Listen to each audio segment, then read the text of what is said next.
Kama ni mara yako ya kwanza unatembelea chaneli yetu ya Top 5 Media, tunakuomba ubonyeze neno subscribe, kisha kwa chini itatokea alama ya kengele. Tunakuomba ubonyeze kengele hiyo ili uwe wa kwanza kupokea taarifa katika chaneli yetu. Asante.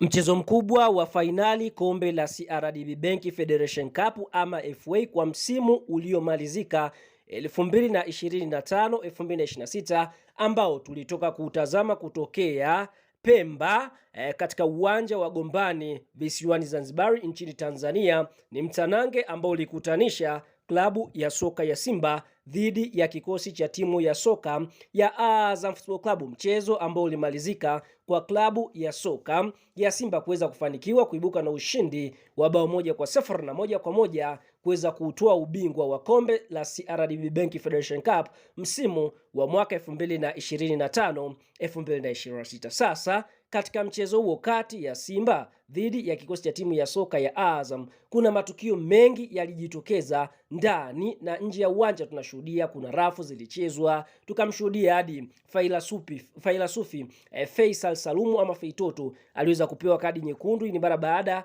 ya kumchezea faulo ya makusudi mchezaji wa klabu ya soka ya Simba. Na tunashuhudia benchi la ufundi la klabu ya soka ya Azam liliweza kupaniki, bila kusahau golikipa wa klabu ya soka ya Azam naye pia ni miongoni mwa watu ambao walileta fujo katika mchezo huo. Sasa watu wengi walikuwa wakitaka kusikia ni nini kitakwenda kutokea mara baada ya fujo hizi kutokea na mchezo huu kumalizika. Sasa kupitia TFF, shirikisho lenyewe linalosimamia mpira wa miguu nchini Tanzania, TFF, hatimaye siku ya leo wamejitokeza hadharani na kuweza kutoa tamko zito.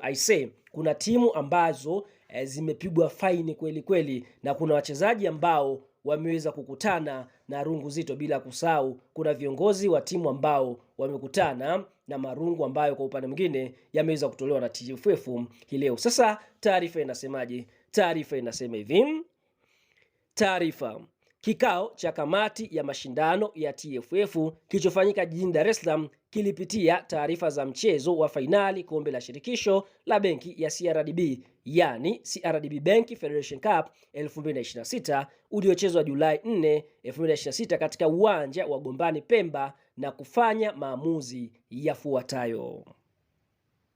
Klabu ya Azam imetozwa faini ya shilingi milioni 50 fedha taslim za Kitanzania kwa kosa la kukataa kushiriki kwenye sherehe za kukabidhiwa tuzo na zawadi kwa washindi zilizofanyika baada ya mchezo huo wa fainali. Adhabu hiyo ni kwa kuzingatia kanuni ya 27 kifungu cha 7 ya kanuni za ligi kuu kuhusu vyombo vya maamuzi. Kwa tunaona kosa la kwanza, Azamu hapo washachukua faini ya milioni 50. Ikaendelea kusema hivi, kocha wa magolikipa wa klabu ya Azam Rudi Montraro amefungiwa michezo 4 na kutozwa faini ya shilingi milioni 2 kwa kosa ya kumshambulia mwamuzi wa mchezo huo baada ya filimbi ya mwisho. Adhabu hiyo ni kwa kuzingatia kanuni ya 45 kifungu cha 2 cha kwanza, udhibiti wa makocha na maofisa wengine wa ufundi, udhibiti wa viongozi.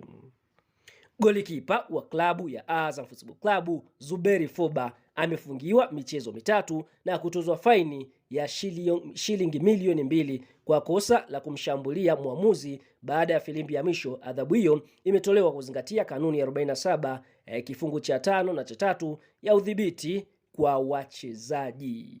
Barua ikaenda kusema hivi, aidha kamati ya mashindano imewapeleka kwenye kamati ya nidhamu ya TFF kiongozi wa Azam Football Club Jamal Salum Mohamed maarufu kama Bui na Ali Mohamed Shart ambaye anafahamika kwa Chiko, ofisa kutoka klabu ya Simba kwa vitendo vya utovu wa nidhamu walivyofanya kwenye mechi hiyo. Kwa hiyo tunaona hiyo ndiyo barua imeweza kutoka siku ya leo kutokea TFF. Bwana, Azam tunashuhudia wameweza kulambwa faini ya shilingi milioni 54. Ukiangalia mchezaji wa Zuberi Foba ametozwa milioni 2. Ukiangalia kwa upande mwingine kocha wa magolikipa na ametozwa milioni 2, lakini klabu yenyewe imetozwa milioni 50 kwa kosa la kukataa tu kwenda kuvaa zile medali wakati wa utoaji wa zile tuzo mara baada ya Simba kuibuka mabingwa. Kwa hiyo ndicho kilichojiri, lakini tunashuhudia Chiko huyu hapa ni miongoni mwa watu ambao wanahusika kwenye benchi la ufundi la klabu ya soka ya Simba, na pia amepelekwa katika kamati ya maadili kwa kile ambacho